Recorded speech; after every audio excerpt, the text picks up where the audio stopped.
Leo basi maji hakuna. Naomba unisaidie. Maji hakuna. Mbona wewe maji hakuna? Maji hakuna. Maji hakuna, maji hakuna. Nishakwambia maji hakuna. Yaani leo nimezunguka sana. Yaani toka asubuhi nilipoamka sijapumzika kabisa. Nikaingia mtaani kutafuta kazi. Nazo kazi ni adimu sana.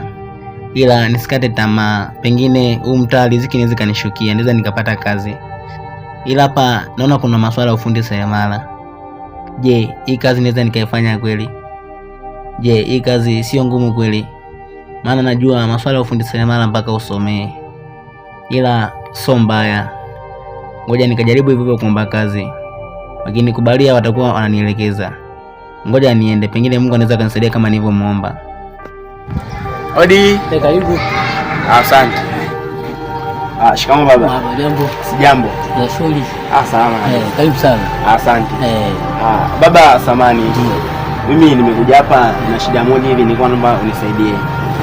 Mimi kwa majina naitwa Suleiman, natokea mkoa wa Mbeya. Sawa. Sasa baba, sasa hivi nipo mtaani, sina kazi yote. Baba, nimekuja hapa, nimekuja kutafuta kazi. Sasa nikaona isiwe mbaya hata nitafute kazi ndogo yote ile, angalau hata wasiki kiwa inanipa 500 1000 ni sawa. Papa, kama kazi ipo naomba unisaidie kijana wako. Sasa hapa hamna kazi. Na kazi nyingi ziko chache. Hamna kazi baba? Hamna kazi. Baba, hata kama kuna kazi tu ndogo, hata ukiona unanipa 500 hata 1000 kwa siku, utakuwa umenisaidia sana baba. Sasa hivi huwezi kupata kazi kwa sababu kazi bado anza kutimilika. Sawa baba, asante.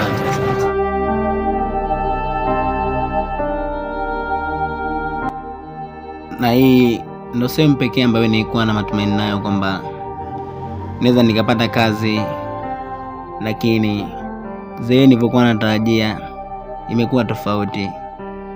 Nimeenda kuomba kazi, wakasema siwezi kupata kazi. Je, sasa hivi niende wapi sasa? Maana toka asubuhi nimetembea huku na kule, nimevita kila mtaa nikiwa natafuta kazi, lakini hamna kitu chochote ambacho nimeambulia. Hamna faida yote ambayo nimeipata.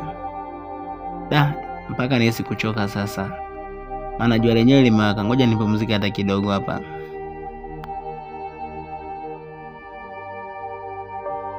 Hapa kazi nimekosa. Je, nifanye nini sasa?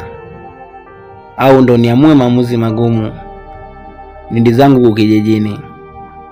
Lakini naona wazazi wangu watajiuliza maswali mengi sana.